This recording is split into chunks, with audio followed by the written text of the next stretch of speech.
Microplastic हवा, पानी से लेकर खाने पीने की चीजों में मिल चुके हैं और ह्यूमन बॉडी में पहुंचने लगे हैं। एक स्टडी के अनुसार पिछले 8 सालों में ह्यूमन ब्रेन में प्लास्टिक के टुकड़े पहुंच चुके हैं। कई दशकों से प्लास्टिक का तरह तरह से उपयोग किया जा रहा है और इसके खतरनाक रिजल्ट सामने आने लगे हैं।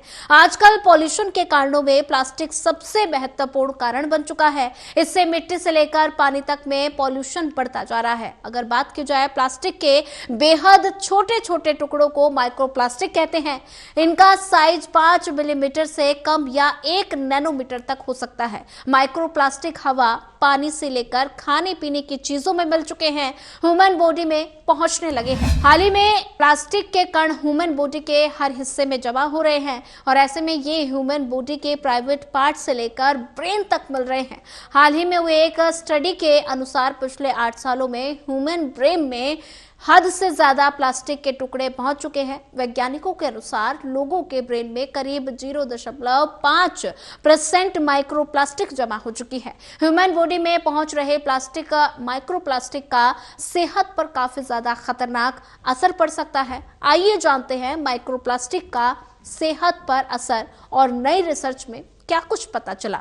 रिपोर्ट्स के अनुसार वर्ष 2024 में रिसर्चर्स ने डेड बॉडी के परीक्षण में ह्यूमन ब्रेन के कई सैंपल लिए थे और फिर इसमें माइक्रोप्लास्टिक को लेकर रिसर्च की। इस रिसर्च में पता चला कि 8 साल पहले लिए गए सैंपल की तुलना में ह्यूमन ब्रेन में माइक्रोप्लास्टिक की मात्रा 50% ज्यादा हो चुकी है। और रिसर्च में शामिल वैज्ञानिकों का कहना है कि जिनकी औसत उम्र 45 से 50 वर्ष थी, उनके ब्रेन ट्यूशन में प्लास्टिक कंस्ट्रक्शन 4800 माइक्रोग्राम प्रति ग्राम यानी वजन के हिसाब से 0.5% थी। और इस संबंध में अब तक हुए स्टडीज से पता चला कि माइक्रोप्लास्टिक ह्यूमन बॉडी में heart, blood stream, lungs, liver, private part से लेकर प्लेसेंटा तक जमा हो रहे हैं। और ऐसे में आज के जीवन में प्लास्टिक से बचना मुश्किल है। स्मार्टफोन हो या कंप्यूटर से लेकर आम जरूरत तक की चीजों में प्लास्टिक होता है। हालांकि प्लास्टिक की थैलियां और बोतलों से बचा जा सकता है। रिसर्च में ब्रेन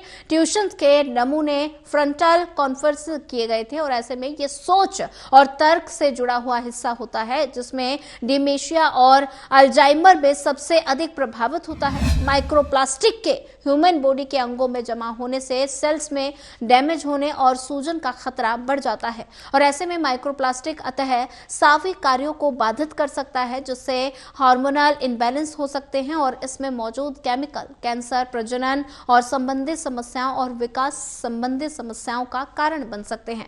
माइक्रोप्लास्टिक आंत में गड़बड़ी कर सकता है, पाचन और प्रतिरक्षा को खराब कर सकता है।